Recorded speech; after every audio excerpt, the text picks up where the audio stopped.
Abantu benshi bafite ikibazo cyo gusobanukirwa inzira banyuramo kugira ngo baba baragwa bijuru. Nibyo koko, nanjye icyo kibazo nkimaranye imyaka isaga 30 kandi cyari cyaranshegesha umutima cyane. None se uwo mutwaro waba waraje kuwuturwa gute? Naje guhura n'abavuga butumwa bwiza bw'ubuntu bw'Imana, bamenyesha ko Imana yatanze ijuru ku buntu ku muntu wese uzemera kwizera Yesu Kristo, akababarirwa ibyaha bye byose kubwe, akagirwa intungane mu maso y'Imana, bityo akabaho mu isi yizeye ijuru bidasubirwaho. Nanjye nuko byangendekeye muvandimwe, kandi nejejwe no kuba mu isi nzi neza ko mfite ijuru.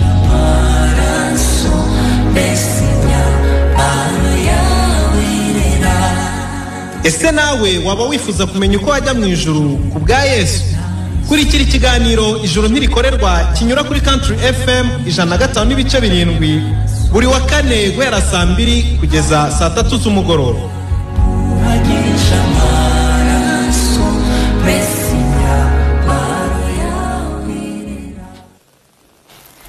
Imana ishimwe cyane. Twongeye gushimira Imana ku mugoroba mwiza nk'uyu nguyu yongeye kudushyitsamo tugihari nanone mu isi, dore ko mu biganiro byatambutse twagiye dukora, twagiye tuvuga ko duhari ku mpamvu none z'abatwumva kugira ngo tubagezeho ubutumwa bwiza cyangwa se inkuru nziza y'uburyo umuntu yaba mu isi afite ibyiringiro byo kujya mu ijuru cyangwa se byo kuzabana n'Imana mu ijuru. Ni inkuru nziza rero kuko umuntu abaho igihe kinini abyibazaho, ari mu rungabangabo, yibaza hanyuma yo gupfaho azajya, dore ko amadini ni menshi yigisha iyobokamana. Umuntu akaba yakibaza ese buri ryaba rivuga ukuri ni irihe? Umuntu ndetse akayahindura, ukajya muri rimwe ukarivamo kumva ntibihagije, ukajya mu rindi kumva ntibihagije ugafata irindi. Ariko icyo ubushaka cyangwa se icyo ubukurikiranye ubushaka kuzamenya ese inzira y'ukuri ijyana umuntu mu ijuru yaba ari iyihe? Rero nicyo kiba kitubesheje ahangaha. Ni amahirwe akomeye kuba twumva, ariko ni amahirwe akomeye natwe kuri twe, kuko natwe ikituneza tukiri hano mu isi no kubwira abantu inkuru nziza. Dore ko ibyanditswe bivuga ko Yesu amaze kutwunga n'Imana yaduhaye umurimo wo kuyunga n'abandi. Ahandi ho yabwiye abigishwa ngo nimugende mujye mu mahanga yose mubwiriza abaremwe ubutumwa bwiza. Rero hari ubutumwa bwiza abantu babwirwa mu mahanga yose. Hari inkuru nziza uwitwa umuntu wese akeneye. Rero kuba duteze amatwi ni amahirwe akomeye kutwumva, ni amahirwe akomeye kuba bigishoboka ko wumva iyi nkuru nziza tugiye kuvugira kuri izi mikoro. Rero abadukurikiye bose tubanje nyine kubasuhuza, ndetse muba mwakoze no gutanga umwanya wanyu mukadukurikira, ariko nabwo dusuhuje n'abantu ubutumwa bwiza bwamaze kugeraho, dore ko nabo barahari impande enye z'isi, ndetse no mu bindi bihugu baraduhamagara abo bwagezeho bashimishijwe n'ikiganiro, ndetse na bene data bari mu Rwanda nabo abantu ubutumwa bwiza bwagezeho bukaruhura imitima yabo ku buryo bubanezeza, umuntu akaba mu isi afite ubugingo. Bijya bitangaza umuntu ukuntu umuntu yaba mu isi afite ijuru bidasubirwaho. Umuntu akaba mu isi ajya guhinga afite ijuru, yabyuka akaribyukana, yaryama akariryamana, yajya mu kazi akarijyana. Niki Imana ishaka ku muntu. Ni nako Yesu yaravuze avuga ngo muhore mwiteguye kuko mutazi umunsi ndetse n'igihe. Tugiye gusobanura rero uburyo ki umuntu yaba mu isi yiteguye Yesu ku buryo aje mwajyana. Rero urumva haba harimo n'amatsiko menshi kuba dukurikiye, niyo mpamvu yo kumva ikiganiro. Rero ninjye tugiye kubana mu kiganiro, nitwa Nahimana Patrice, ariko ndi kumwe n'abavandimwe. Imana ishimwe. Nanjye nitwa Saratiere Ntawiga umugabo w'intungane. Nakunda kuvuga ngo mutagatifu, abantu bakagira ngo ni izina niswe n'ababyeyi bambyara ku mubiri. Ni Imana yarinyise kandi risangiye n'abakiranutsi bose. Ubwo mu intungane niwe mutagatifu, niwe mwere, niwe mwana w'Imana, byumvikane nabigizwe n'Imana ubwo yambyaraga. Rero nanjye nishimiye Imana itanze uyu mwanya iduhaye kuba tukiri mu isi kugira ngo twamaze ubutumwa bwiza, ko niyo ntego nkuru tubereye mu isi. Ntabwo umuntu yaba mu isi ngo ahushe intego burya abayibayemo nabi. Imana imaze kudukiza rero, cyangwa imaze kunkiza, yamenyesheje ko burya iki nkirije no kugira ngo nanjye mbwira abandi uburyo ikiza kandi bitangira ubuntu, kuko nanjye yabimpereye ubuntu. Ishimwe rero ko nongeye kubona uburyo bwo kwamamaza urwo rupfu rwa Yezu Kristo, uburyo rukiza umuntu akaba intungane imbere y'Imana kandi akiri mu isi yambaye n'umubiri. Rero nanjye mboneyeho gusuhuza abatwumva, ari abakijijwe bemeye ijambo ry'Imana, bizeye aho bari hose, habe hafi ndetse na kure. Ubwo ndavuga bari mu Rwanda n'abari hanze yarwo, bakijijwe ndabashuje mu izina rya Yesu. Ndabizi abaduteze amatwi ari benshi. Amen. Nsuhuje n'abakunzi b'ikiganiro Ijuru Ntirikorerwa. Ndabizi abagikurikira ni benshi bagikunda, aho bari hose nabo ndabasuhuje, mbabwira ndi bagumye batega amatwi, dusangire ikiganiro bumve uburyo Imana yababariye ibyaha ikoresheje umwana wayo yari ifite w'ikinege. Imana ishimwe. Amen. Nanjye ndi kumwe namwe, nitwa Mushinzimana Theophile. Nanjye mfite gukiranuka Imana itanga, uko yatumye umwana wayo Kristo Yesu kugira ngo aguhereze abantu bose bamwizeye. Yego. Ubwo nanjye ndi umuragwa w'ubugingo, nawe niwizera uno munsi turaba dusangiye igihugu cyo mu ijuru. Amen. Yego rwose. Imana ishimwe. Amen. Imana ishimwe cyane bavandimwe, mwese nyine mushimiye Imana, ariko nanjye niyo ndi gushima. Ariko dufite impamvu ikomeye yatuma dushima Imana rwose. Nuko Imana yadukishije amaboko y'uwo turushaga gukomera. Twabayeho igihe kinini tugendana urubanza mu mitima yacu. Umuntu agasenga y'ubutayu, umuntu akarara mu byumba, umuntu akiyiriza ubusa akigomwa ibyo kurya bye, umuntu agatanga ibyo afite, umuntu akajya mu makorari akaririmba, umuntu akubaka insengero, umuntu akazikoropa n'ibindi byinshi. Ariko bikarangira umuntu agiye kubaza Imana niba izina rye ryanditse mu gitabo cy'ubugingo. Ukabibaza, ukagomeza ukabibaza, undi mwaka ukabibaza, undi ukabibaza, ugahera mu rungabangabo, byanze bikunze ukumva umutima utakwemeza ko wajya mu ijuru. Ariko impamvu umutima ntago ujya urya ruswa. Umutima ufite ukuntu ukoze kwiza nkunda, ku buryo utarya ruswa niyo wawe ushaka kuwemeza ko wiri usenga cyangwa uyamazemo iminsi, ntago umutima ukwemeza ko wajya mu ijuru. Impamvu nuko mu mutima wawe hazi ko Imana ari intungane, ndetse n'ijuru ritunganye. Hanazi ko umuntu uzajya mu ijuru azaba ari intungane, umuntu udafite icyaha.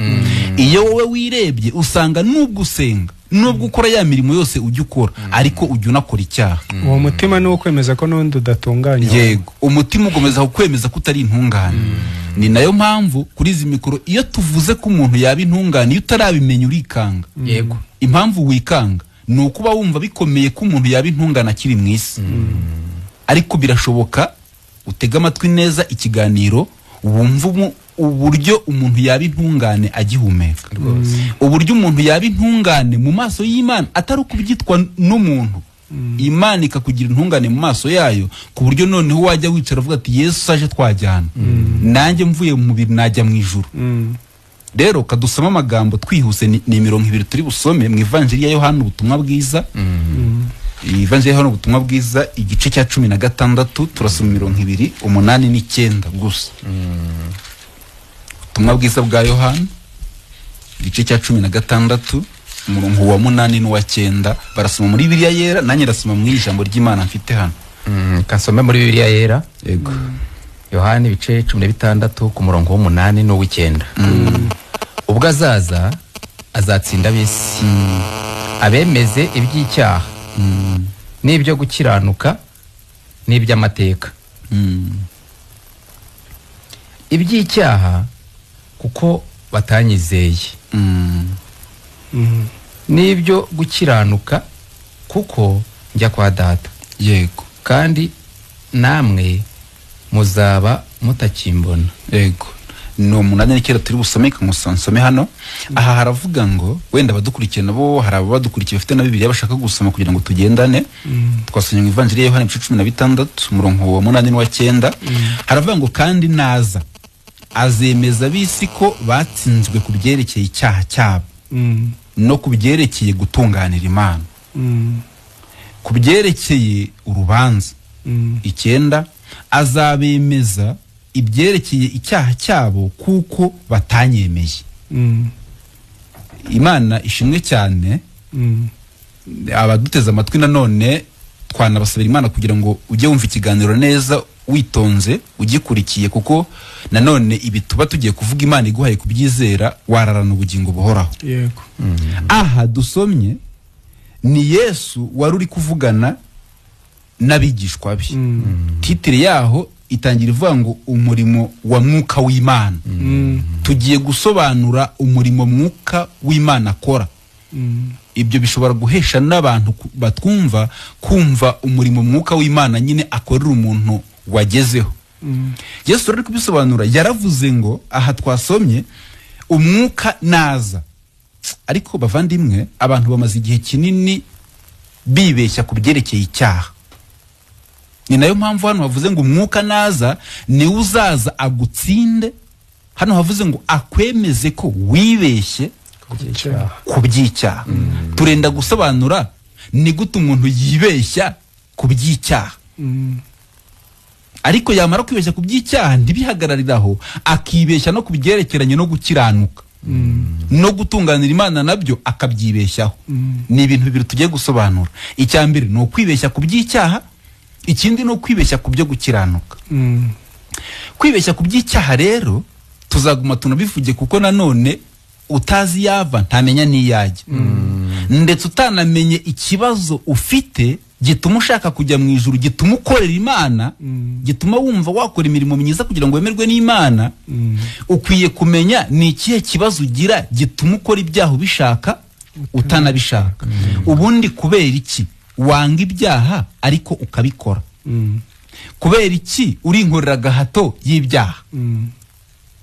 Pawulo ari kubyandikira Abaroma yaravuze ngo nshaka gukora ibyiza, ibi bikitanga imbere. Kuki wowe ukunda ibyiza ariko ibi bikitanga imbere? Biba bisaba ngo abadukurikiye iki kintu bagitega amatwi, kuko ni naho ikibazo gikomeye kiri. Impamvu abantu bibeshye ku byo gukiranuka ntibanamenye ikibazo bagize. Ikibazo uwitwa umuntu yagize ni uvuga ngo uhereye muri Edeni ku bakurambere abo dukomokaho, iyo umuntu avutse avukana icyaha cyitwa icy'inkomoko. Dukomora ku bakurambere bacu aribo tuvukaho. Icyo cyaha rero umuntu arakivukana, akakibana, akabana nacyo, akakigendana. Burya icyo cyaha nicyo ni urubuto. Ubushize turi kubisobanura twavuga ko ari nka pipiniyeri twanduriyemo icyaha. Icyo cyaha rero umuntu avukana ni urubuto rufite ubushobozi bwo kugira umuntu imbata y'icyaha bikemera. Imbata bisobanura iki? Bisobanura kuba inkorera gahato y'ikintu runaka. Rero uwitwa umuntu wese ni inkorera gahato y'icyaha. Icyaha kikubamo gifite ubushobozi bwo gukoresha ibyaha mu gihe ubishaka no mu gihe utabishaka. Ni nayo mpamvu uba wumva wanga ibyaha, uba wumva utanabishaka ariko ukirota uruva wabikoze. Urugero nko kurakara, nta muntu ujya upanga ngo ndaza kurakara saa sita cyangwa isaha iyi n'iyi. Ariko iyo ikintu kije kigucokoza, kurakara bihita byikora. Ntago banza kujya kugura kurakarira umuntu, oya, ntaho bigurirwa. Ahubwo wirota uruva urakaye kuko bikubamo. Burya rero niyo utarakaye, kurakara biba bihari bituje bigutegereje. Iyo haje akantu gato gatuma urakara, uhita ubikora vuba kubera bikubamo. Rero dufite icyaha tuvukana cyitwa icy'inkomoko, cyatugize inkorera gahato z'ibyaha, ku buryo ukora ibyaha ubishaka wumva utanabishaka. Ayo wasenga yose, uko wavuga ngo ukorera Imana kose, nawe urabibona ko kuba intungane bitemera. Kuki ukorera Imana ubishaka n'umutima wawe wose ariko ntube intungane? Nuko uri inkorera gahato y'icyaha. Yakobo ari kubyandika yaravuze ngo iyo icumuye itegeko rimwe mu mategeko y'Imana ubu yishe yose. Ubwo niba ujya ukora icyaha wishe amategeko y'Imana yose, kubera ko ntabwo ujya ukiranuka 100% ngo uyumvire. Uragerageza ukaza kubyica. Iyo uje kubyica rero bisobanuye iki? Bisobanuye kuri inkorera gahato y'icyaha. Icyaha kiragutegeka. Yego, icyaha arigaga abadukurikiye mujye mwumva ko icyaha kidufiteho ububasha buturenze. Icyaha kidufiteho ubushobozi buturenze ku buryo ugikora no mu gihe utabishaka. Iyo umuntu akurakaje ntago upanga ngo nzajya kubigurira ahantu, ahubwo wirota uruva urakaye. Icyo turi gusobanura ni iki rero? Ahandi Abanyarwanda baravanga umuntu asiga ikimwirukaho, ariko ikimwirukamo ntago yagisiga. Dufite icyaha twavukanye kitubamo. Paulo ari kubyandikira Abaroma mu bisome mu bice 7 haravuga ngo none se ngubwo nkora ibyo ndashaka ngubwo bimeze bite? Ubwo byagenze bite kuba njya nkora ibyo ndashaka? Icyo kintu umuntu dukurikiye nawe akibaze.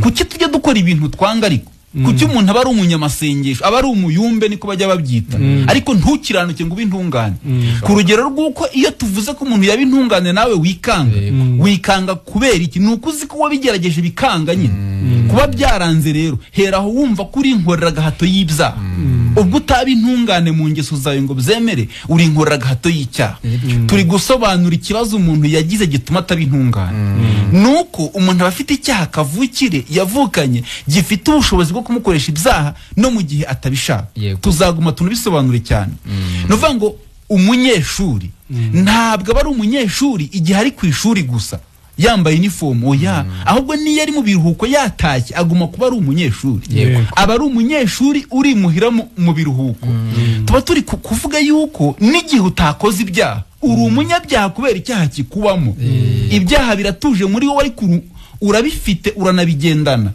umunyeshuri rero ni umunyeshuri igihe ari ku ishuri yambaye uniforme ni n'umunyeshuri yambuye uniform ari mu biruhuko ni umunyeshuri uri muhira mu biruhuko njya nkunda guha abantu ingero nyinshi zibyumvikanisha nk'ubu nk'umusatsi dufite ku mutwe murabona ko dukunda no kwiyogoshesha nta muntu wiyogoshesha ubundi akunze umusatsi ariko kuki uhora ujya kwiyogoshesha se ufite imisemburire mu musatsi muri wowe niyo mpamvu wiyogoshesha ukagaruka ugasubirayo kwiyogoshesha ukagaruka ushatse rero kwiyogoshesha ngo nta mukwaferi uhari wakogosha ngo umusatsi ntuzagaruke bimeze nk'ibyaha ingero ziba zihari ari nyinshi bimeze nk'icyo cyaha mu muntu icyo cyaha ntago wakihana ngo gishire kuko ni icyaha kavukire ni icyaha umuntu avukana gifite ubushobozi bwo kubigukoresha no mu gihe utabishaka twihuse rero aha twasomye bavuze ngo umwuka naza we azaza agutsinde akwemeze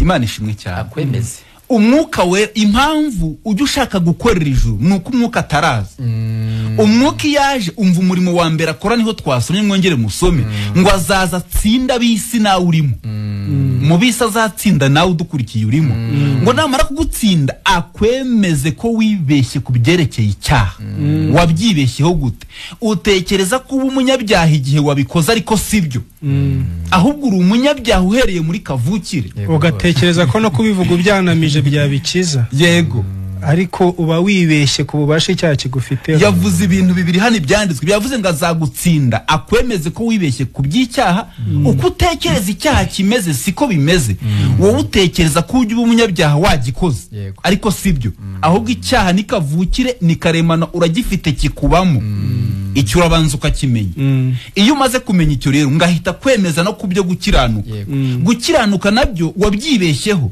umaze igihe kinini waribeshye kubyo gukiranuka ugatekereza ko uzakiranuka watunganyije ingeso zawe sibyo nabyo wabyibeshyeho niyo mpamvu igihe umaze utakiranutse nyine niyo mpamvu utabaye intungane nuko wibeshye kubyo gukiranuka nabyo rero iyo umwuka aje uwo murimo nawo arawukora akakwemeza ko wibeshye no kukuntu ujya utekereza ko wakiranuka ntibishoboka ahubwo umwuka akwemeza ko nanone wowe utakiranuka ariko akanakwemeza ko Kristo Yezu ariwe wasize ubwiza n'icyubahiro mu ijuru akaza mu isi agakiranuka 100%.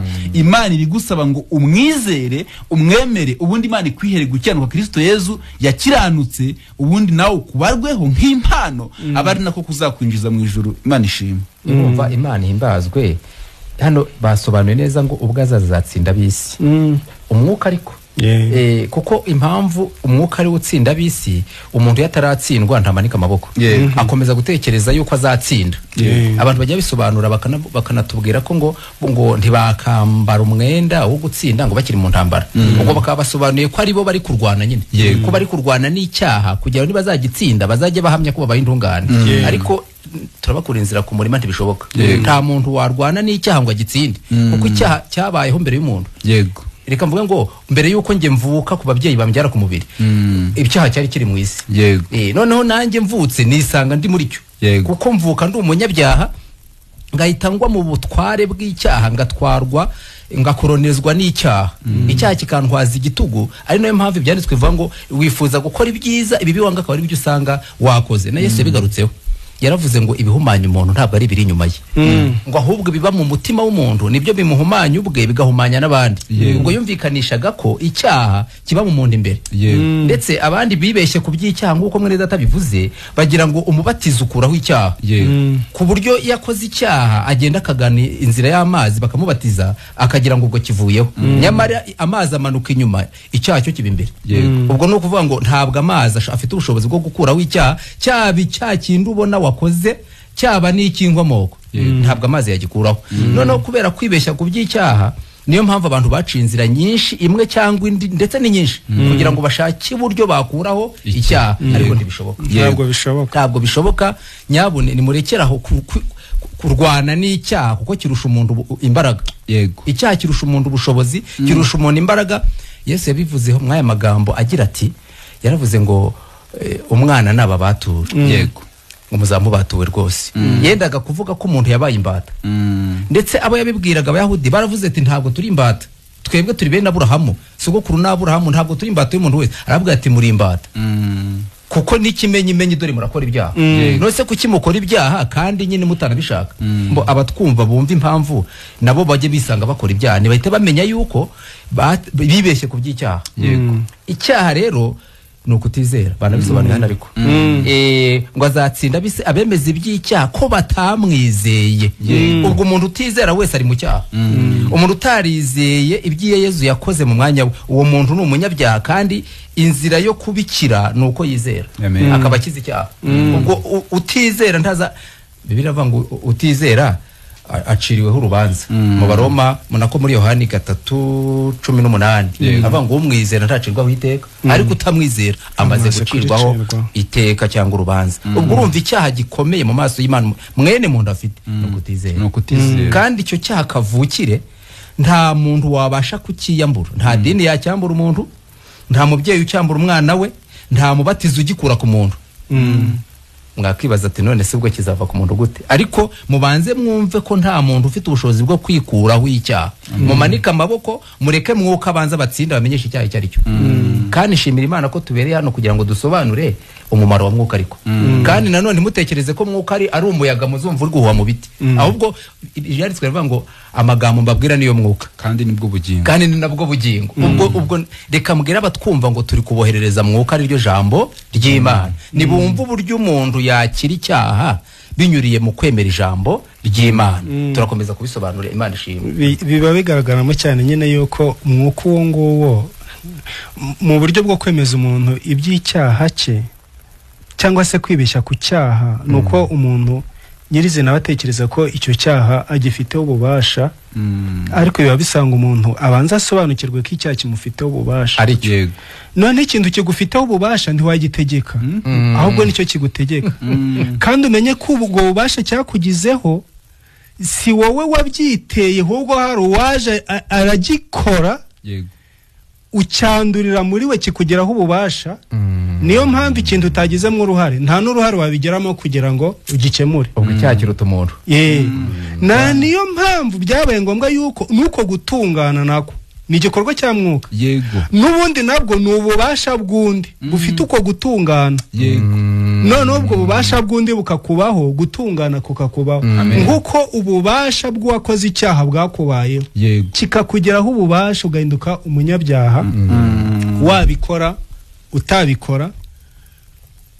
hari abavuga ngo bo bakora bikeya ariko uko cyaba kingana kose kuko uhereye mu ivuko wavutsemo ubwo ni ukuvuga ngo icyaha kiragutwara kiragutegeka ubwo umutegetsi wawe nta rindi jambo wumufiteho niyo mpamvu byagaragaye ko Kristo Yesu ari we wenyine wabashije kuza afite ububasha ku cyaha kuko cyo ntikigeze kimugeraho ububasha niyo mpamvu kitigeze kimugaragara noneho wari ufite ububasha ku cyaha yari afite gutungana muri we araza atsinda icyaha biremera ati noneho njyewe mfite ububasha bwo kugukiranura n'icyaha kugukiza icyo cyago wananiwe kwikiza niyo mpamvu nyine yapfuye yishyizeho ibyo kamvuga ngo kwishyiraho ibyaha byawe kwishyiraho ibyaha byanjye ubwo yari gufata icyo cyago wananiwe kwigobotora akishyira kuko yari yifitemo ububasha ariko Amen. bwo kukigobotora bitewe n'ubutungane yari afite muri we. Yego. Ibyanditswe nibyo bivuga ngo amaraso ye ngahindurwa impongano y'ibyaha ngo kubera ubugingo buyarimo. Buyarimo. Yego. Kuko ubugingo bwari buyarimo n'ubugingo budafite icyaha butigeze bunagikora. Amen. Ubwo ni ukuvuga ngo yari afite ubugingo butunganye.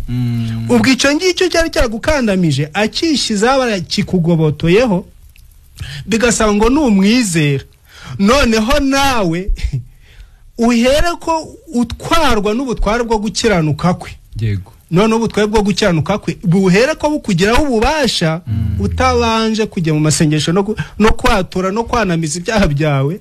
Noneho ubwo butungane nibukugiraho ububasha ubaye umuragwa w'ijoro. Niyo mpamvu hari havuze yuko ngo uwo mwuka noneho Yego. ngahera ko akwemeza ibyo gukiranuka uko biza. Yego. Gukiranuka n'ugukiranuka gute? kwese konyine akakwemeza ko burya n'icyaha Nabyo cyawe wabyibeshyeho. nabyo wabyibeshyeho wibwira yuko hari icyo wakora ngo ntubibarweho. Ntibishoboka rero. Niyo mpamvu hari havuze ngo noneho ngo utamwizera arahushije. Ariko Imana ishimwe ku mumaro wa mwuka. Mwuka Imana imushimirwa. Mwuka wera. Umuntu gutsinda akakubwira ko wibeshye ku by'icyaha ntanagusigiraho. akaguha n'igisubizo. Agahita kwemeza n'uburyo waba intungane. Bya bintu abantu bajya batubwira ngo umuntu abintungane gute. Ni akamaro ka mwuka. Ni mwuka ubikwemeza. Ni ubikwemeza. Akakwemeza ko noneho waba intungane mu maso y'Imana bikemera. Ariko bavandimwe urumva witwa umuntu twakuriwe n'abantu babiri. Ingorane ikomeye ni ugushaka kubijyamo. Adamu yarakoze twandura icyaha kitugira imbata biremera ku rugero rwiza. Haza Adamu wa kabiri ari we Yezu Kristo. Nawe arakora akora ibyo gukiranuka. Iyo umwizeye nawe ugira gukiranuka bidasabye kubikorera. Nk'uko wabaye imbata y'icyaha ntacyo ukoze. Ariko umuntu yabaye imbata y'icyaha ntacyo akoze. Ahubwo ukivukanye ushiduka ugifite. Washyizwe mu bubata n'umuntu ari wa Adamu. Ariko n'ubundi ukurwa mu bubata n'undi. Eragandi haravuga ngo na Adamu wundi. N'undi ari we Kristo. Agukura mu bubata bw'icyaha gutese nuko agukuraho ibyaha akaguha gukiranuka kwe. Ubwo rero byose biheshwa no kwizera. Abantu bajya bavuga ngo twiyita abakiranutsi ntibamenya ko atari byo. Ntabwo twiyita ahubwo mwuka niwe utwita amaze kukumenyesha. Ubyiyise wabubeshye. Wabubeshye. Ni nayo mpamvu ntawe uhirahira ngo ajya byiyita byemere. Ahubwo mwuka niwe ukumenyesha iby'icyaha akayita anakumenyesha uko yakigukirije akakumenyesha n'ibyo gukiranuka. Akakumenyesha ko impamvu wari umunyabyaha nuko utizeye. None n'impamvu baye umukiranutsi nuko wizeye. Mwuka niwe umenyesha ibyo. None nawe yabikumenyesha ukavuga nyine uko wabaye. Ariko subwo bavandi umuntu aramutse avuze ko yizera Yesu ariko akanavuga ko atari intungane nk'ubwo bwabavuze ngo iki. None subwo kwizera Yesu byaba ubwo bimaze iki? Ntacyo. Ntacyo. Reka mvuge ngo ubusobanuro bwo kwizera Yesu ni uko umuntu agirwa intungane nawe ariko amwizeye. Yego. Nkavuga nti rero nyine biba bikenewe ko abatwumva bumva ko atari twe twigize intungane. Ni nacyo turi gusobanura ko umuntu atakigira intungane ngo byemere. Ahubwo Kristo Yezu niyo wabashije kuba mu isi abasha gukiranuka 100% bya bintu byatunaniye. Yego. We arabishobora akiranuka 100%. Akiranuka ari twari kubigirira. Yego. Icyo dushakaho nuko tumwizera ubundi ibyaha byacu bikamufataho bikamwinjiza mu rupfu. Ariko icyo gikorwa cyaranabaye kuko yaradupfiriye. Icyo cyaranarangiye. Ahubwo icy'Imana iri gusaba umuntu kw'iki gihe ni ukwemera ibyo Kristo yakoze ko byari ibyawe kari wowe yabikoreraga. Imana ikaguhita ingurane yitwa ubutungane. Icyo nicyo umuntu yizera. Nicyo umuntu yizera akagirwa intungane mu maso y'Imana.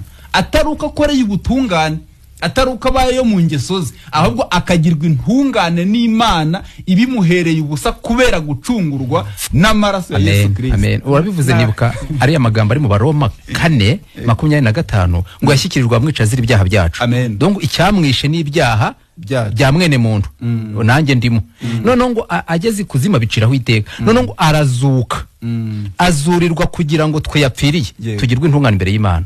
Ubwo kwemera ko urupfu yapfuye rwari urwacu. Kandi ko Imana yamuzuye kugira ngo natwe tugabane ibyo yari afite. Yego. Nicyo umuntu yizera akababaye intungane. tutaratanga umurongo wa telefoni Yego. hari icyo ndi gusaba abantu bari kutwumva nibumve yuko Yesu ataje ku mpamvu ze yanaje ku mpamvu z'Imana ahubwo yaje ku mpamvu zawe z'abantu kuko Imana yatanze umwana wayo atari kugira ngo umwana wayo ahabwe icyubahiro atari kugira ngo Imana yahabwe icyubahiro ahubwo yatanze umwana wayo kugira ngo umwizera atarimbuka. Yesu yaje n'ibyamubayeho byose menya ko byamubayeho ku mpamvu zawe aba ari we wizera ureke kwizera ibyawe waba ubasha gukora. Batanga umurongo bareka duhe abatwumva umurongo wa telefone wenda nabo banaduhamagare ntacyo. Numero wa telefone ni 0782 44 21 25 0782 44 21 25 Airtel cyangwa se na Tigo birakorana 0783 83 05 0783 83 05 baganisha ku byo twavuganye.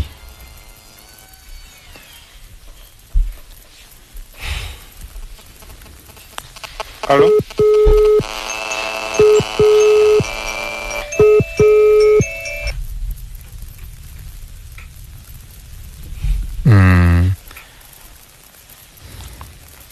Imana nyine ibihimbarizwe koko nicyo navugaga yuko Kristo nyine yaje kubw'abantu. Umuntu twakira umuntu yaje. Allo yego nyine ijuru rikorerwa nyine ntabwo ari icyaha ijuru ntikorerwa ubu nyine ni gute nyine mwabitubwira ukuntu ijuru ritakorerwa ko atari icyaha? Ninde tuvugana? Ntakirutimana Oscar Nyamasheke. Impamvu ridakorerwa nuko icyo umuntu yabasha gukora cyagaragaye ari ntacyo nta n'ikimana yigeze isaba umuntu agomba gukora ahubwo gutsindwa kwawe kuko icyaha kigufiteho ububasha. Ndumva yagiye ariko yarari habaza ngo impamvu ridakorerwa Kanze twakira umuntu nuko rihenda. Yego. Allo Mwiriwe neza. mwiriwe Ona Abraham. Yego. Abraham uherereye he? Nampeye kubadira. Yego. Konze w'ikiganiro. Gano nacyumvise. Boom. Atiyo nagira ku kiganiro mwatugejejeho. Ahubwo nyina ngishimye tu. Aho tupasa nawe nyani cyangwa tuzabonana. Ano. Yego. Ambanye munyani cyangwa tuzabonana twabona nta kibazo pe. Ariko ufizera Yesu bani ibyambe. Nibyo. Ibyambere tukabintungane ku mutima. No kwiso nta kibazo. Ego mwakoze cyane. Yesu se umwizera hiki? Mbo Yesu mwizera byose pe. Yakumariye iki? Yesu afite ikintu kinini y'amarenge kinini cyane kandi umuntu cyamwizera ndamuzirikana. None se Abraham Karame uba wumva ufite ubugingo buhoraho ku buryo ubu upfuye wajya mu ijuru? Kuko ngiye nizeye Imana ngiye mpfuye najya mu ijuru buriya ndizeye cyane. None se reka nkwibutse umuntu uzajya mu ijuru ko azaba ameze. Yego. Azaba ari umuntu w'intungane udafite icyaha. Ni kumeze? Nta mutagira icyaha ahubwo bitewe nuko wizeye Imana ishobora ati umuntu cyagize cyose yagiseye imbabazi natambuka ajye mu ijuru. Ko bitambere no kwizera. Noneho rero urumva yego mba biragusaba ko uzajya ugumya gutega amatwi ikiganiro kuko gutyo uri kuvuga ntago ari byo ni nacyo twari turi no gusobanura. Twabwiraga abantu ko umwuka wera iyaje atsinda abantu nawe urimo akakwemeza ko wibeshye ku byerekeye icyaha. Ntabwo watungana mu ngeso zawe ngo bizemere kubera icyaha wavukanye kigufiteho ububasha bukomeye. Wowe rero ukora ibyaha ubishaka utanabishaka muri make uri inkorera gahato y'icyaha. Ikimana igushakaho rero irashaka kumenya ko icyatumye Imana yohereza Kristo mu isi yego ndumva kwari ukugira ngo aze yishyireho ibyaha byawe byose ahanwe igihano Imana yari yarateganyije kuzaguhana. Iyo ibyo bintu bimenye ukabyizera Imana igukuraho urubanza rw'ibyaha. Ni iki umuntu yizera naho gutekereza ko uzajya ubikora ukabyihana urabyihana bwacya ugakora ibindi. ugakora ibindi ukabyihana bwacyo ugakora ibindi. Ntago ikimana igushakaho ni kimwe, no kuyizera cyane cyane, ni ukwemera ko igihano Yesu yahanwe cyari igihano cyawe. Iyo ubyemeye mu mutima rero uhita umenya ko Imana itazaba ikiguhannye kubera ko iba yarahannye Yesu mu mwanya wawe. ndetse ko turabyemera cyane pe, kuko Yesu azize abana b'umwana w'umuntu. Urumva iyo umuntu abyemeye Aburahamu, Amen. iyo umuntu abyemeye ahita agabana ubutungane Yesu atanga. Ntabwo wongera gushaka ubutungane mu ngeso zawe, ahubwo umenya ko ubaye intungane kubera ko ugabanya ibyo wahawe. Amen. Nicyo umuntu yizera, wizeraho Yesu ko yakuguraniye, ko yajyanye ibyaha byawe akaguhereza gutungana we yari afite. Umutima ye wemeye ibyo uhita wakira niyo ngurane. Niko kwizera rero kuvugwa n'ijambo ry'Imana twa turi kwamamaza nyine. Namwizera cyane. Umwizeraho ko umwizeraho iki nyine? Bamwizeraho ibintu yuko cyane ko ngewe Yesu mutuye ibibazo byanjye arabimenya. Mutura ibibazo byawe. Akabinsubiriza. Yego. Ukwiye kumenya rero ko yakubabariye ibyaha akaba ari cyo umwizeraho. Murakoze cyane. Ibindi bibazo bikajya ku ruhande ubwo ukareba ko imbabazi yatanze wazakiriye. Turagushimiye rero. Namwe ndabashimiye, murakoze. Allo? Mwerewe. Yego. No kwizera Yesu Kristo birahagije kugira ngo umuntu abone ubugingo buhoraho.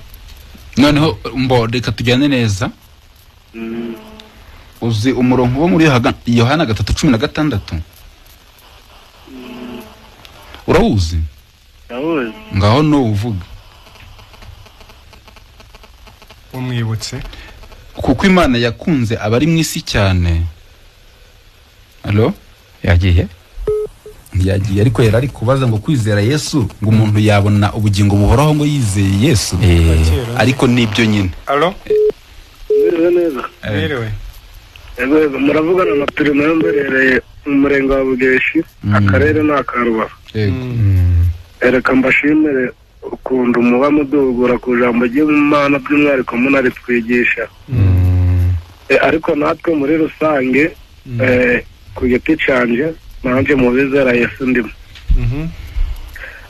Mpamvu nizera Yesu kandi akaba nkorera byinshi bitandukanye, rimwe na rimwe mbuye n'ikibazo ngamutakira, umutima wanje ugahuza n'imyizerere yanje bigasubizwa, numva ko ari we uba mbaye hafi kandi unjubirije.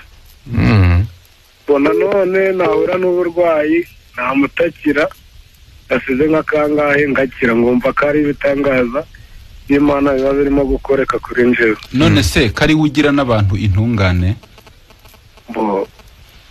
Nanone mu byo twigishwa akenshi na kenshi, iyo ushaka gukizwa nanone ni nawe ubisaba, kubera ko itabishaka ntabwo wakizwa kandi niyo ibikufitiye mu biganza byayo. None warakijijwe? Warakijijwe? Ntabwo navuga ngo narakijijwe 100% kubera ko uyu munsi umuntu akora icyaha, ejo agakora ikindi, nshaka indi wabazi uyu munsi ejo ukongera ugahura naco. Muri rusange rero ntabwo navuga ngo ndi intungane 100%, ari nayo mpamvu ku giti canje buri munsi mangira ndi Imana imba imbaraga kandi ndinde ibyaha, indinde abantu batuma nja mu bya buri munsi. Gatoya uzi inama Yesu yatanze? Dore inama Yesu yatanze, yaravuze mubanze mushaka ubwami bw'Imana no gukiranuka kwayo, ibindi ni inyongezo. Ubundi inyongezo iza nyuma y'uko umuntu yabonye icyo yarakeneye. Noneho kuvuga ngo ujye ugira utubazo akadukemura, warwara akabikora, ese ko ubwo ngubwo mba numva uba waranze icyo yavuze ugomba kubanza kubona bwa mbere. Icyo yavuze ugomba kubanza kubona bwa mbere ni ugukiranuka. None rero ubwo utaraba umukiranutsi ntiwemere yuko wamwizeye ngo kubera ko ajya gukiza indwara n'ibiki. Ariko muvandimwe hari n'ibintu yaravuze byiza ariko nanone atumva. Uracyari ku murongo? Ndahari rwose. Waruvuze ko wowe ujya ukora ibyaha ukanabyihana ariko ngo bikagaruka, ngo nejo ukagikora n'ubundi ukongera. none se ntiwumva ko nyine uko kuntu ukoze utajya mu ijuru? aba ari ibibazo nyine ubwo umuntu yanakoze icyaha ni nayo mpamvu habaho kwicuza. Noneho rero yego dore icyo twariho dusobanura, twatangiranye nawe ikiganiro mbo azasize nk'iminota nka 20 mbakurikiye kuko nasanze mwatangiye. Niyo mpamvu urumva dore icyo twariho rero dusobanura. Twavugaga ko umwuka yaje abanza agatsinda umuntu akamwemeza ko yibeshye ku by'icyaha. Yego. Ni ukuvuga ngo wowe ntabwo urasobanukirwa ikibazo ufitanye n'Imana. Yego. Ufitanye ikibazo n'Imana utazi. Na niyo mpamvu ujya ushaka kubikemura mu buryo butari bwo, none ga byaranze. Yego. Noneho rero ikibazo ufitanye n'Imana ni ikibazo cyaho ukomoka, ni ikibazo cyo muri kavukire. Ufite icyaha cy'inkomoko wavukanye kigutera gukora ibyaha bishaka utanabishaka. Icyo gihe rero ntabwo wabyihana ngo bishire kuko ni ibintu bikubamo. Iyo ushatse gukora ibyiza ibi bikwitanga imbere. Urumva ko ufite ikibazo gikomeye cyane, ahubwo warukwiye kumanika amaboko umaze kumva icyo ukamenya ngo ninde wantabara. Yego, n'ugusabira na rimwe na rimwe tubateza amatwi, hari byinshi tubigira, hari nayo mpamvu dukunda Country FM. Noneho rero urumva nkuko duhora tuvuga ko ijuru ridakorerwa. Yego. Dore impamvu ijuru ridakorerwa. Nuko kubera uko kuntu umuntu abakoze aremanye icyaha, ntabwo we wakiranuka mu ngeso zawe ngo byemere. Yego. Kandi ni nabyo ujya ushaka kugerageza nyine ntibyemere. Ari naho waruvugiye kugumya wibonaho icyaha bya hato na hato. Yego, n'igihe utabishaka ukabona wabyisanze. N'igihe utabishaka ukabona byaje. Noneho uko kugumya wizenguruka gutyo rero, uramutse urupfu rugutunguye warimbuka. Urupfu rugutunguye nk'ubu uhise upfa, none wahita ujya mu muriro utazima. Nta n'ibibazo. Nyine ni ibibazo ukwiye kumva ko ari ikibazo gikomeye. None hariko nanone tuba twazanye inkuru nziza, nanone wakumva ukagubwa neza. Ni nayo mpamvu tuba tubateza amatwi wakane ng'amasaha. Yego. Noneho rero sinzi niba wamaze kumva kuri inkorera gahato y'icyaha nyine. Ndimo kubyumva. Wamaze kumva ko icyaha kigufiteho ububasha ku buryo ubikora utanabishaka. Noneho rero uhere ko wumve ko n'ibyo bintu utabikemura ngo byemere. Mungire inama. Ariko niyo turi kukugira nyine. Ibyo bintu banza wumve neza ko nta buryo wabikemura ngo byemere. Nta buryo wowe wabintungane mu ngeso zawe ngo bishobore. Ntuzongere kujya unabigerageza, iyo nzira ntinyurwa ntibishoboka. Ubanze wumve ko bidashoboka kuba intungane mu ngeso zawe. Kubera ko wakuntu ujya wisanga ibyaha no mu gihe utabishaka. Noneho rero iyo umaze kucyumva rero neza, dore inkuru nziza uko ivuga. Akaba kweka ibyo Yesu yashoboye. Noneho reka tukubwire iki inkuru nziza ivuga, cyangwa ubutumwa bwiza icyo buvuga. Buvuga ko Imana yagukunda urukomeye. Imana mu ijuru yaragukunze cyane, iyo irashaka kuzabana nawe mu ijuru. Noneho rero nicyo cyatumye yohereza Yesu mu isi. Araza mu isi, Yesu araza arakiranuka 100% ntiyakora icyaha. Ariko yishyiraho ibyaha byawe byose na kavukire yawe mbi. Byose abyishyiraho, anahanwa igihano Imana yari yateganyije kuzaguhana. Waruzi ko igihano Imana yari kuzaguhana yagihanye Yesu mu mwanya wawe? Ubwo ndikubimenya. Ariyo mpamvu nabashimira ku nama mutugira buri munsi. Igihe murimo kutubwira ijambo ry'Imana kuri Country FM. Noneho rero banza wenda ufatireho wumva icyo neza, kuko nicyo gikenewe cyane. Ni ukuvuga ngo iyo kavukire yawe mbi, uko kuntu ukora ibyaha bishaka utanabishaka, nicyo cyatumye Imana igukunda. Yagiye yego. Nicyo cyatumye Imana igukunda cyane, ikoherereza Yesu mu isi. Araza yishyiraho ibyaha byawe byose n'ubugome bwawe, anahanwa igihano Imana yari kuzaguhana. Dore icyo Imana igushakaho rero, ari nacyo umaze igihe waranayobewe nyine. Imana iri gushaka ko kano kanya umaze kumva ko Yesu yishyizeho ibyaha byawe byose, akanahanwa igihano wari kuzahanwa. Imana irashaka kubyemeza umutima, ibyo bintu ukabyizera. Ukamenya ko kuba Yesu yarahanwe mu mwanya wawe, Imana itakiguhannye nyine. nicyo cyitwa gucungurwa. Nuzajya uvuga ngo Yesu yarampfiriye ukaba uvuze ko yazize ibyaha byawe byose agahanwa igihano cyawe Imana yari kuzaguhana, ukamenya ko yapfuye mu mwanya wawe. Yagiye ariko aranagumye dukurikire.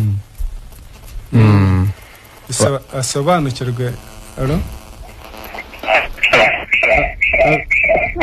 Nego. Turakumva. Yego. Mara nitwa Theo, ndi mu karere ka Nyamasheke mu murenge wa Nyakiteri. Witwa?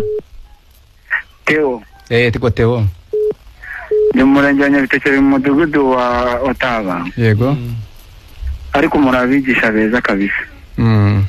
Wumvisha iki? Kuko cyane cyane urugero ndufatira ukuntu Yesu yabambiwe abantu barabakara akabamburwa. Rero n'urugero rufatika cyane buri wese yagakwiye kwigiraho. Kandi ikindi abasaba ni uko abantu benshi batarasobanukirwa ukuntu Yesu ari Adamu wa kabiri. Tubwire wowe uko bifite.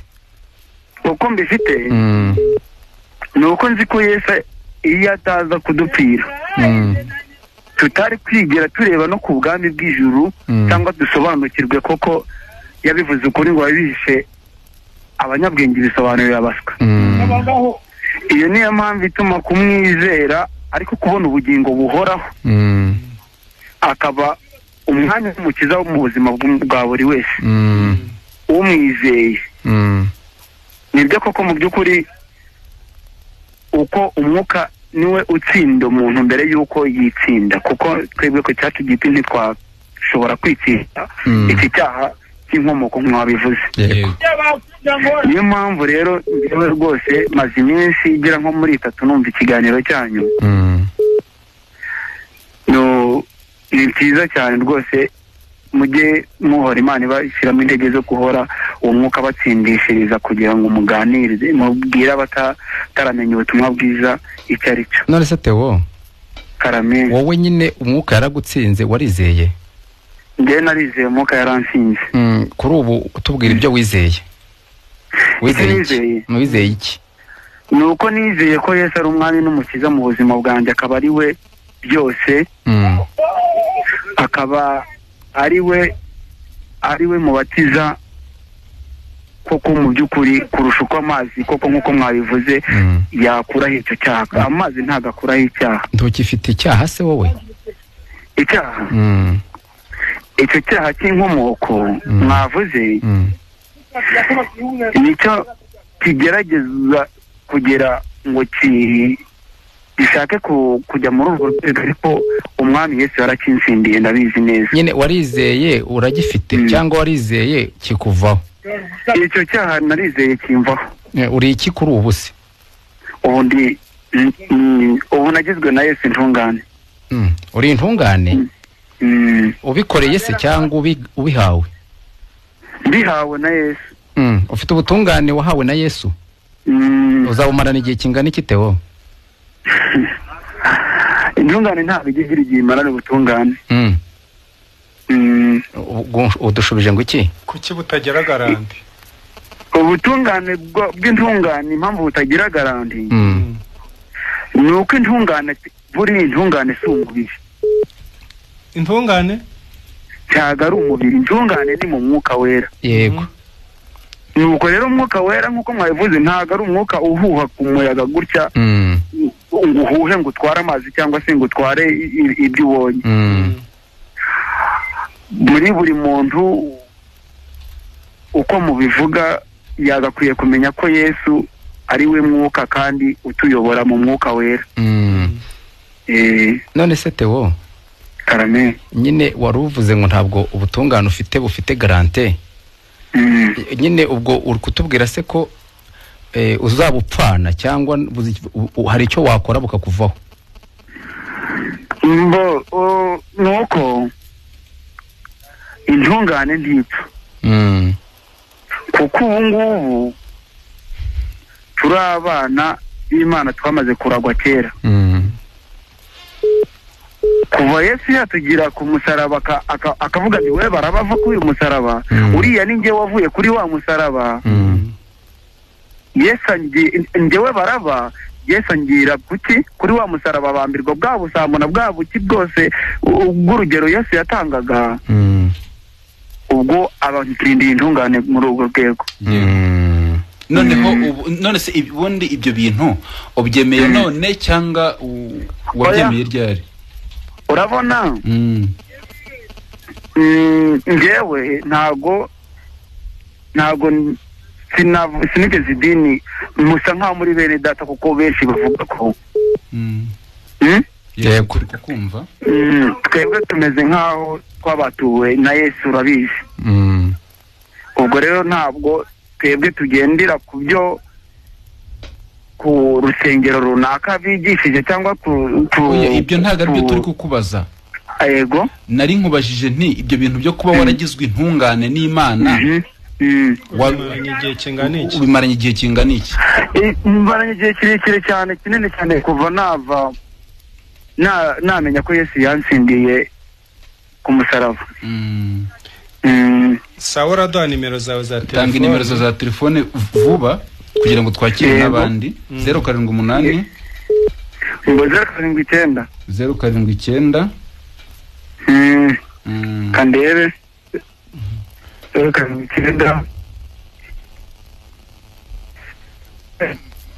mbo niba utazibuka neza wowe ntacyo uraza gufata izacu. Oya ndi kuzibabwira ndaziruzi ndazifite. Zitubwiye. Yego 079 yego 06 30 yego 544 544.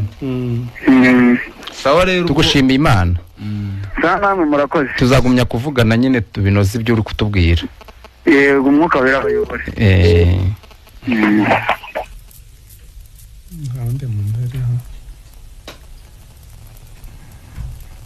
Alo? Alo. Muri bande muherereye he? Mungu wanyu Burundi. I Burundi? Tubwire. Mufite ikiganiro cyiza cyane. Nacyumvise ndavuga ati ntabona haranta bahamagara. Buri Burundi hagana hehe? Mu Cibitoke. Burya muradukurikira mu Cibitoke? Tabakurikira cyane. Mugabo wabaye umugorozi nawe se? Wabaye umuntu ugororotse imbere y'Imana? Ntago ari cyane ariko ni buke buke. Yo, bisaba rero ngo wizere Yesu nyina kugira umugorozi. Ndacyari umwana nyine ariko byose nyine n'Imana ntago wabura kutabikurikira. Yego. Tubwire icyo wumvishe mu kiganiro. Numvise mu kiganiro nuko umuntu wese ikintu nafashe kuko ngiye naho nicuranga ikintu nashusho nkumvamo nuko umuntu atungana gusa atogira ikibazo na kimwe kandi umuntu atunganya yuko atigera apfa gusa. Umuntu atunganye ntiyigera apfa? ntabwo kumva ngo umuntu atunganye yapfuye cyane. Nyine iyo umuntu atunganye atigera apfa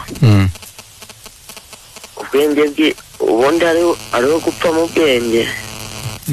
Urumva ugasanga umuntu Satani yaramutwaye nyine yaramaze kwipfira nyine. None se wenda tuguciye mu ijambo wamaze kumenya uburyo ki umuntu yajya mu ijuru? Umuntu uba wumva udakene? Cyonzi cy'umuntu kujya mu ijuru nuko umuntu yakwa ikintu cyose ari Imana gusa kandi ukirinda gukora ibyaha byinshi cyane. Ariko byibura noneho wenda reka tujyane neza kubera ko n'igihe kiba cyagiye. Nanone icyo twasobanuraga ni uko wowe ufite kamere y'icyaha wavukanye aricyo cyitwa icyaha cy'inkomoko. Nubwo atakora byinshi, nubwo wajya ukora bike ntago wajya mu ijuru. Nubwo utakora na kimwe, nubwo utakora na kimwe icyo wavukanye cyakujyana mu muriro utazima. Icyo rero turi gusobanurira abatwumva ni ukubabwira ko ntacyo wakora wowe ngo ujye mu ijuru, ahubwo Yesu niwe wakoze byose mu mwanya wawe kugira ngo numwizera akwihera ijuru ku buntu ntacyo ukoze. ariko nyene ntago wakwikuraho icyaha wapfukanye navyo. Nyine nicyo turi kukubwira, ntago wowe wabyikuraho ngo ubishobore. Murabigisha beza cyane. Mbo sawa, nawe urakoze, urajya ugumye ukurikira ikiganiro, reka twakira abandi. Sawa, urakoze. Ni Burundi baratwumva. Umuntu w'intungane bamwita umugororotsi. Kirundi ni cyiza cyane. Hello. Yego. Amahoro. Amahoro. Ni Lewis. Lewis. Amahoro muvandimwe. Yego, amahoro. Tuyagura iminota yagiye tubwire. Nabibonye yagiye, nabibonye. Nanjye mbashimiye kuri iryo jambo. Imana yabashize ku mutima, kandi koko ni nabyo. Ni nacyo abantu bakwiye ndetse no kuzirikana yuko Imana izaza nkuko yabitubwiye mu ijambo ngo umwuka azaza yemeza abantu ukuntu bibeshye ku by'icyaha no ku byo gukiranuka. Yego. Nahise mfata urugero, mbona ukuntu abantu bahushije inzira yo kujya ku muvuzi w'ukuri bagana kwa magendu. Yego. Kandi kwa magendu bahakura ubusenzegeri, ngira ngo nawe muba munabyumva. Barushaho kuremba. Ni ukuvuga ngo bararembye mu buryo bukomeye, na niyo mpamvu iyo muvugana mwumva nyirizina kubera ukuntu bangirikiye kwa magendu batabasha kumva yuko hari umuganga nyakuri nyamara wabavura n'abavuye. Kandi aho hantu bahushiye nyamara abo ba magendu babavura ni babandi n'ubundi babahagarariye mu madini atandukanye. Nuko bababaza gusa. Ni nabo babo Yesu yavuze ngo abo bamubanjirije ni abanyazi n'abajura n'abambuzi, ndetse ngo ningirwa abashumba. Ni ukuvuga ngo rero abo bantu ntibakiza, abo bantu ntibashobora. Kandi mu byibuke yuko bene data nta handi agakiza kabonerwa usibye nyine gutyo mwavugaga. Yego. Yesu nawe yaravuze ngo ni ijambo ry'Imana rivuga ngo nguyu ntama w'Imana ukuraho ibyaha by'abari mu isi. Akuraho. Akuraho, ni ukuvuga ngo abikuraho anabikuyeho. Ni ukuvuga rero nta kuntu ari bishop runaka ukuraho ibyaha. Icyo ngicyo abantu babanze bacyumve, nawe ni umunyacyaha, nawe akeneye kubikurwaho ahubwo. Uwo nguwo ubabwira gutya nawe akeneye kubikurwa kuko nawe ni umunyacyaha. Niyo mpamvu umwuka rero Imana inahimbazwa yatwohereje Roho w'Imana wayo kugira ngo aze yemeze ariko anatsinde. Yego. Waremeza ariko akanatsinda. Gutsinda rero ni ugutsinda bya bindi nyine akanadutsindishiriza. Ndabashimiye rero bavandimwe, kandi mugumye nyine mubabunzi beza, kandi koko muri nabunzi beza kuko Imana yarabakijije, ariko ikimara kubakiza ibaha no gukiza n'abandi nyine. Urakoze muvandimwe. Ndabashimiye rero, kandi cyama gusa nyine mba numva ukuntu Imana itubwira yakiba abantu bose bahaga ku gaciro ukuntu Imana ibiri kutwigisha. Ariko ijambo narangirizaho mbwira abantu ngo guhusha inzira bizatuma bagwa mu rwobo rukomeye cyane. Ariko icyo nabingingira nibatege amatwi kandi bumve, nibamara kumva kandi barakira banakize. Imana ihimbazwe. Sawa, gushimira Imana kuyo nyunganizi. Murakoze. Iminota yagiye twakakira undi umwe nimba hari ntacyo bitwaye, ariko abantu bibeshye ku by'icyaha. Bituma banibeshya ku byo gukiranuka. Iby'icyaha nuko batizeye. Ibyo gukiranuka nuko ari Yesu bitanga, nta muntu ukiranuka. Mu gihe bakiri gushaka gukiranuka ntibazabibona, ntibazanabishobora. Nibakire gukiranuka bahabwa ku buntu. Naho gushaka gukiranuka kwabo bazaba bari gukomeza kwibeshya ku iyo nzira. Nibyo umuvandimwe avuze ngo baba banyuze forodi, baba bagiye kwa magendu bagahusha umuvuzi cyangwa umuganga w'ukuri. Wenda yagiye wenda ntacyo, nta wundi wenda turi bwakireka tubareke gutyo wenda kugira ngo tutaza kutwara igihe. Ariko gusa ni nabyo nyine umuvandimwe yavugaga. Nanone nyine yarari kuvuga ko abantu bahushije uburyo bwo gukizwa cyangwa se bahushije inzira bwo kwivuza nyabwo. Abantu bajya mu bantu batabakiza, umuntu agatekereza ko umuntu yamukiza ariko ntibishoboka. Yesu yaravuze ngo babavura ingoma bazinyuze hejuru. Yego. Ahandi biravanga umuhuza w'abantu n'Imana n'umwe ni Yesu Kristo wenyine. Ariko reka abe na wenyine ni nawe wanadupfiriye nyine. Ariko n'abantu bajya bavuga ngo kujya mu ijuru ngo ni ubuntu bw'Imana. Ariko bakabinyereraho bakasubira gukora. Bagasubira gukora kandi yavuze ko ari ubuntu bw'Imana. Ubwo akaba yumva ibyo avuze. Akaba ntazi ibyo avuze. Rero nanone igihe cyagiye ariko tuba tunashimiye cyane abo twabanye mu kiganiro. Reka dutange nimero zacu za telefone kugira ngo nuwacikanwe wenda nyuma ya studio yaduhamagara wenda afite icyo ashaka kutubaza na cyaka kitubaza. Izanjye Nahimana Patrice ni 0783 167 163 0783 167 163. Ufite Tigo cyangwa Airtel yahamagara 0722 167 163. Za Theophile ni 0782 karindwi 99 Yego. Iza Saratieri ni 0782 61 63 14 0782 61 63 Tigo ni 0723 93 120. Nyagasana baho umugisha. Murakoze abo twabanye bose.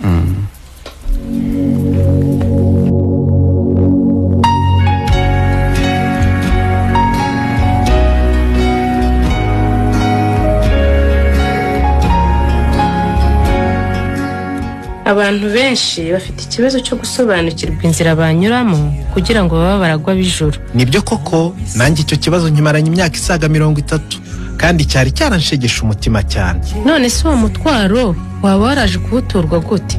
Naje guhura n'abavuga butumwa bwiza bw'ubuntu bw'Imana bamenyesha ko Imana yatanze ijuru ku buntu. Ku muntu wese uzemera kwizera Yesu Kristo akababarirwa ibyaha bye byose kubwe, akagirwa intungane mu maso y'Imana, bityo akabaho mu isi yizeye ijuru bidasubirwaho. Nanjye nuko byangendekeye muvandimwe, kandi nejejwe no kuba mu isi nzi neza ko mfite ijuru.